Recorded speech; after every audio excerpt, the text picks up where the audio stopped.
Practice for the Singapore Grand Prix is over and the fastest driver of the day was Carlos Sainz in the Ferrari, as Ferrari had a 1-2 in both FP1 and FP2. But what does this mean? Are Ferrari in the fight? Well, we're going to be taking a look at the data as we do a data analysis from a very different Friday in Singapore. Now, let's get to the video.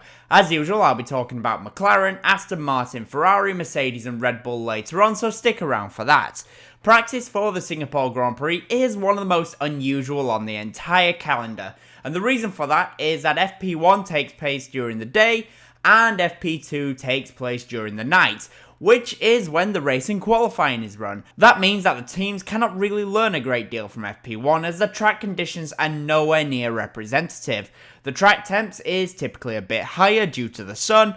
Also, with Singapore being a street circuit, there is massive amounts of circuit evolution as the Pirelli rubber gets used more and more, and because of this we typically see a big variation in the fastest lap time session to session. In FP1 the fastest lap was a 1:33.455 by Charles Leclerc in the Ferrari. However, in FP2 that time had dropped to a 1:32.120 by Carlos Sainz, of course also in the Ferrari. And when we bring up both lap times, you can see where Sainz was faster in FP2 versus Leclerc in FP1.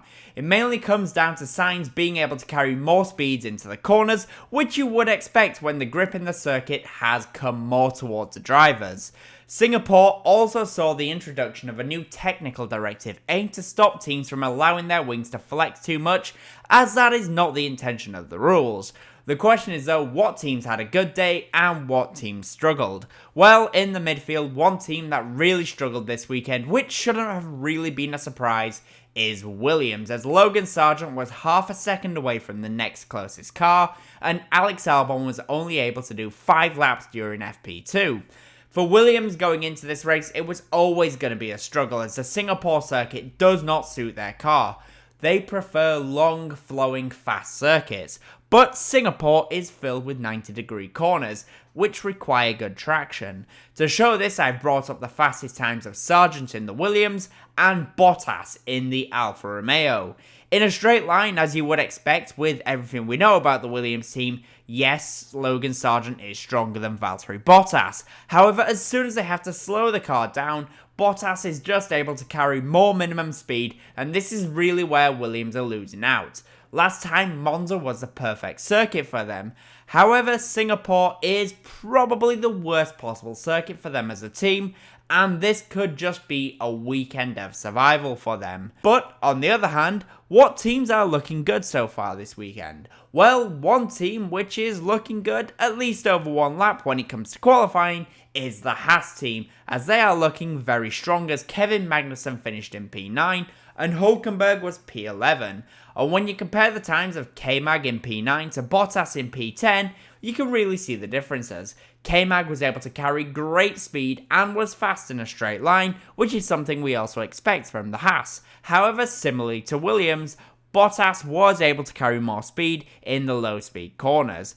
However, one slight difference is Kevin Magnussen was prioritising exits more and was able to get better exits as he was able to get good traction in the Haas car, which is probably why Bottas carried more speed through the corners.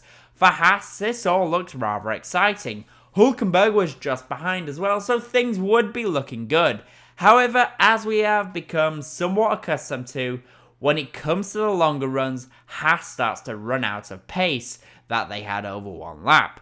To show that, I've brought up the longer runs of Liam Lawson, who had a great day in the AlphaTauri, Valtteri Bottas in the Alfa Romeo, Kevin Magnussen and Nico Hülkenberg in the Haas. Note that K-Mag was on the soft tyres and Hülkenberg was on the medium tyres. What can we see here? Well, what we see is that, as we're all too familiar with, Haas don't have the race pace. And not only do the times drop off quicker than it does against the rivals, for Haas, they still just don't have the pace even when they're early on in the longer stints.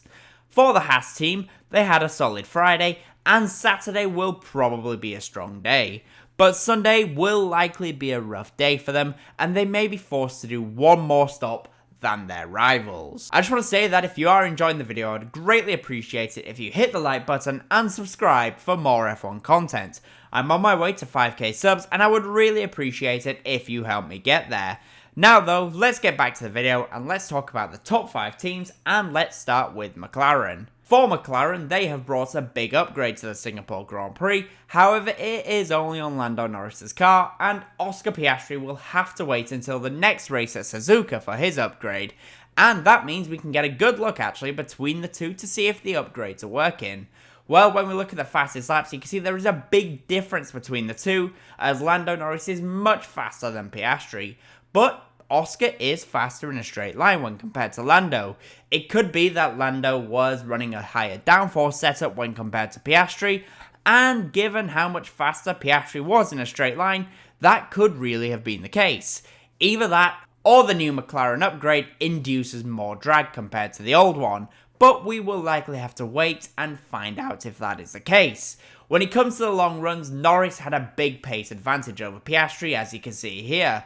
However, the softs that Norris were running were giving up the pace advantage after only a few laps. And this is really going to be the issue with the soft tyre during the weekend. It will be good over one lap, but it may be a little bit too fragile for the race. Norris actually found better pace when changing onto the hard tyres compared to the soft tyres, and it looks like the mediums and the hards will be the way to go for the race. For McLaren, it was a solid day with a new car, but they may be behind some of their rivals. For Aston Martin, today was a very strong day, if your name is Fernando Alonso, as once again Alonso hustled his car around the circuit and found time that his teammate Lance Stroll simply could not find. Alonso finished the day in P4 and was only 3/10 away from the fastest time of the day, but Stroll was 14th and over 1.2 seconds away from the fastest time. So let's compare the fastest time of the two to see where Alonso was faster than Stroll. Alonso was simply able to carry a lot more speed into some of the faster corners on the circuit, and in general was able to brake later than Stroll and get onto the power quicker than Stroll. Alonso is in great control of the car and he has fantastic confidence. On the longer runs as well, you can see that Alonso simply has much more pace compared to Lance. For Fernando, he has solid pace and he can be a match for Ferrari when it comes to race pace, which is going to be perfect for Sunday. Speaking of Ferrari, they also had a brilliant day as they were P1 and P2 in both practice sessions, and both Charles Leclerc and Carlos Sainz are looking very strong this weekend, at least over one lap. To show that, I've brought up the times of Sainz, who was the fastest, and Max Verstappen, who was in P8 in the Red Bull. Sainz was faster in a straight line, and it seems like Red Bull might not quite have the advantage in a straight line that we have become somewhat used to. At least that seems to be the case over one lap.